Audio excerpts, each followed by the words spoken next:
Children, here I'm going to explain you about the one important factor which is associated with the LCR circuit at resonance. That is known as the quality Q factor of resonance circuits or sharpness at resonance. What is the meaning of the Q factor? Actually, the Q factor defines sharpness of tuning at resonance, and it is a ratio of the voltage developed across inductance or capacitance at resonance to the applied voltage across R. First of all, you must know what is the meaning of the Q factor and what is the purpose of the sharpness of resonance. You all know very well that at a particular frequency omega is equal to omega naught, the current is maximum in the LCR circuit when these two frequency matches. Okay, so in this condition you have to choose the value of L and C and R in such a manner that this condition takes place. So what is the meaning of the sharpness at resonance? At the series resonant circuit, that when it gets the maximum peak current at the resonance, it is called the acceptor circuit. Okay, so it is called the acceptor circuit. What is the meaning of the acceptor circuit? The acceptor circuit generally we used in the radio station and TV signals receiver set, जहाँ पे कि आपको TV signals जो हैं वो receive होते हैं, तो उसके लिए हमने एक रिसीवर सेट लगाते हैं हम लोग, जो कि डिज़ायर्ड फ्रिक्वेंसी को कैच करता है। और जो रेडियो स्टेशन से सिग्नल आते हैं, तो जो सिग्नल आते हैं वहाँ जो रिसीवर लगा होता है जो उन सिग्नल्स को कैच करता है, वहाँ पे हमारे पास LC सर्किट होता है। तो टीवी सिग्नल्स को कैच करने के लिए भी और रेडियो सिग्नल को कैच करने के लिए भी हमारे पास क्या होता है, हमारे पास जो है वो LC सर्किट होता है। अब ये जो LC सर्किट होता है, इसमें क्या पर्टिकुलर कंडीशन होती है जिसकी वजह से हमें फ्रीक्वेंसी, डिज़ायर्ड फ्रीक्वेंसी जो हम सुनना चाहते हैं हम सुन सकते हैं। The antenna of a radio TV signals, they will catch some particular frequency at one time coming from the broadcasting station. मतलब ब्रॉडकास्टिंग स्टेशन से जो सिग्नल्स आते हैं उसमें से एट अ पर्टिकुलर टाइम एक पर्टिकुलर फ्रीक्वेंसी को वो एक्वायर करें। टीवी सिग्नल्स, एंटीना जो हम रेडियो के लिए लगाते हैं या हम टीवी के लिए जो लगाते हैं, वो उस डिज़ायर्ड फ्रीक्वेंसी को कैच करें। तो to receive one particular radio station और टीवी चैनल, किसी पर्टिकुलर टीवी चैनल, जैसे आप बहुत सारे टीवी चैनल्स देखते हैं, सबके सिग्नल एटमॉस्फेयर में होते हैं, लेकिन आपको क्या करना है, आपको पर्टिकुलर उसी चैनल के सिग्नल्स को कैच करना है। तो हमें क्या करना पड़ता है, हमें जो LC सर्किट हम रिसीवर सेट में लगाते हैं उसको हमें ट्यून करना पड़ता है। ट्यून करने का मतलब ये होता है कि जो रिसीवर सेट में कैपेसिटर लगा होता है, ठीक है, तो कैपेसिटर को हम इस तरीके से चेंज करते हैं उस ट्यूनिंग सर्किट में यानी रिसीविंग सर्किट में कि eight a particular value of the capacitance, जो रेजोनेंट फ्रीक्वेंसी उस LC सर्किट की है वो जब मैच कर जाएगी पर्टिकुलर स्टेशन से आने वाले सिग्नल से, यानी omega is equal to omega naught से। आपने बहुत सारे सिग्नल्स एटमॉस्फेयर में, आप अपने LC सर्किट में C की वैल्यू को वेरी कर रहे हैं, और C की वैल्यू को जब आप वेरी करेंगे तो but natural omega naught is equal to 1/√LC होता है, ठीक है। तो 1/ओमेगा नॉट LC होता है। तो आपने C को वेरी किया eight a particular value of C, जब ओमेगा यानी सर्किट की जो रेजोनेंट फ्रीक्वेंसी है वो मैच कर जाएगी जो सिग्नल्स आ रहे हैं उनकी आने वाली फ्रीक्वेंसी से, then at that condition the desired frequency from the broadcasting station can be catched. Therefore resonance phenomena when occur when the frequency of oscillation of LC circuit matches with the frequency of the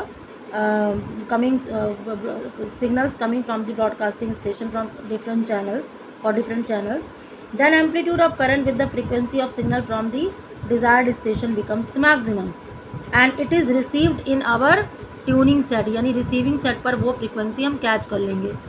तो basically जो हमारा circuit resonance पे होता है उसे हम पहले tune करना पड़ता है। जब हम ट्यूनिंग करते हैं तो ट्यूनिंग से ही हम फ्रीक्वेंसी को वैरी करते हैं। तो जिस सर्किट की जिस ट्यूनिंग फ्रीक्वेंसी मैच कर जाएगी एटमॉस्फेयर में जो सिग्नल्स हैं उनकी पर्टिकुलर फ्रीक्वेंसी से, तो वो सिग्नल यानी वो टीवी चैनल के सिग्नल्स हमारे रिसीविंग सेट पे आ जाएंगे, और वो कंडीशन होगी हमारी that is known as the acceptor circuit की। तो ये फिनोमेना हमेशा कब होता है, ये एलसीआर सर्किट में रेजोनेंस पे होता है। तो आपने ये ग्राफ मैंने पहले भी पढ़ाया है कि अगर हम ओमेगा और आई नॉट के बीच में ग्राफ प्लॉट करते हैं तो ये ग्राफ कैसे वेरी करता है, वैल्यू ऑफ आर पे डिपेंड करेगा। अगर आर की वैल्यू को आपने बहुत कम रखा है, ठीक है, तो आपको पता है कि रेजोनेंस पे जो एलसीआर सर्किट होती है उसकी इम्पिडेंस जो होती है वो आर के इक्वल हो जाती है। तो अगर आर बहुत कम होगा तो करंट की वैल्यू इंक्रीज़ करेगी। तो यहाँ देखो करंट इंक्रीज़ कर रही है at a particular frequency, omega is equal to omega naught. जब यहाँ पे कंडीशन अचीव होगी तो ये करंट का एम्पलीट्यूड आ जाएगा, उसके बाद ये डिक्रीज़ होनी शुरू हो जाएगी। फिर हमने आर को धीरे से वैरी किया, आर की वैल्यू को कम किया। Here I have taken 100 ohm, here I have taken 10 ohm. तो जब आप आर कम करोगे तो Z is equal to R, यानी इम्पिडेंस रेजोनेंस पे और कम हो जाएगी। तो सर्किट की जो मैक्सिमम करंट की वैल्यू है वो क्या हो जाएगी, इंक्रीज़ कर जाएगी। सो this is the sharpness at resonance, इसी को हम कहते हैं शार्पनेस एट रेजोनेंस। और फ्रीक्वेंसी का जो ये रेंज होता है, यहाँ से यहाँ तक जो फ्रीक्वेंसी हमारी वेरी कर रही है इस रेंज में, वो रेंज हमारा धीमे धीमे कम होने लगता है और हमें जो सर्किट के जो मैक्सिमम वैल्यू होती है करंट की वो हमें ज़्यादा मिलने लग जाती है। तो ये बैंड हमारा नैरोवर होने लग जाएगा, जहाँ पे ये ओमेगा यहाँ से लेके यहाँ तक फ्रीक्वेंसी लाई कर रही है। तो ये बैंड नैरो होने लग जाएगा, आर को हम डिक्रीज़ करेंगे, लेकिन जो करंट की वैल्यू है मैक्सिमम वो हमें ज़्यादा मिलने लग जाएगी। तो इसी को हम कहते हैं शार्पनेस एट रेजोनेंस। अब आती है ये शार्पनेस एट रेजोनेंस किससे डिटरमाइन करेंगे, कौन सा ऐसा फैक्टर है जिससे डिटरमाइन होगा, दैट इज़ क्यू फैक्टर।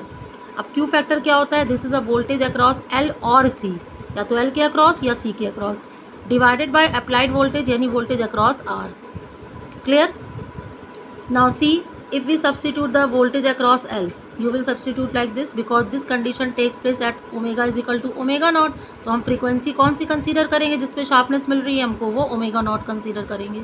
तो that is why voltage across R मतलब क्या हो गया, वी एल। वी एल को क्या लिखोगे, रजिस्टेंस मल्टीप्लाइड बाय करंट। तो रजिस्टेंस इंडक्टर वाले सर्किट की क्या होती है, एक्सएल होती है ना, ठीक है। यानी अगर हम वी एल को देखें तो वी एल को हम क्या लिखेंगे, हम लिखेंगे वी एल को एक्सएल इंटू आई। अब एक्सएल क्या होगा जो रेजोनेंस पे, तो एक्सएल की वैल्यू होगी omega naught into L. That is why I have substituted omega naught into L I divided by R I, voltage across R. So we have got this expression omega naught L upon R. अब अगर हम voltage across सी लेते हैं तो वो हो जाएगा X C into I, X C की value 1 upon omega naught C I divided by R I. This will come out to be 1 upon omega naught C R. Okay, now these two condition we have got in terms of the omega naught. Now you know that omega naught is equal to 1 upon under root of LC. Substitute the value of under root 1 upon under root LC here also and here also. So what you will be getting, Q is equal to 1 upon under root LC into L divided by R. So you have got the condition 1 upon R under root of L upon C. So this is the formula of the quality factor in terms of the L, C and R. So it is very clear from here, if you will decrease the value of R, the value of Q factor decreases, but when you will increase the value of R, you will find the value of Q, value of R increases, then Q decreases। Q के decrease होने का मतलब कि हमें ये sharpness कम मिल रही है, maximum value of current जो हमें ओमेगा नॉट पे कम मिल रही है, ठीक है। तो हमें क्या करना पड़ेगा, आर की वैल्यू को रिड्यूस करना पड़ेगा। तो अगर हम आर को रिड्यूस करेंगे तो हमें क्यू की वैल्यू क्या मिलेगी, ज़्यादा मिलेगी। So that is Y Q is a dimension less quantity, क्योंकि ये रेजिस्टेंस की रेशो होती है, तो दैट इज़ वाई इसका डायमेंशन लेस होती है। आर को इंक्रीज़ करेंगे क्यू डिक्रीज़ करेगा, आर को डिक्रीज़ करेंगे क्यू इंक्रीज़ करेगा। तो यहाँ पे क्या कंडीशन आती है, अगर क्यू बहुत हाई होता है तो ये शो करता है नैरो रेंज ऑफ फ्रिक्वेंसीज़, ठीक है। तो अगर हमने आर को डिक्रीज़ किया तो क्यू हमें हाई मिलेगा। क्यू हाई मिलने का मतलब हो गया कि ये जो बैंड है वो हमें नैरो मिला, लेकिन जो करंट की वैल्यू है वो मैक्सिमम मिली। So higher the value of Q the narrower and sharper is the resonance. Sharper means this peak value you will find more. तो ये सर्किट हमारा क्या हो गया, मोर शार्प, क्योंकि ये नैरो हो गया, यहाँ ये ब्रॉड था, यहाँ ये नैरो हुआ और ये शार्पनेस एट रेजोनेंस हमें मिली। So this is the main purpose of the quality factor.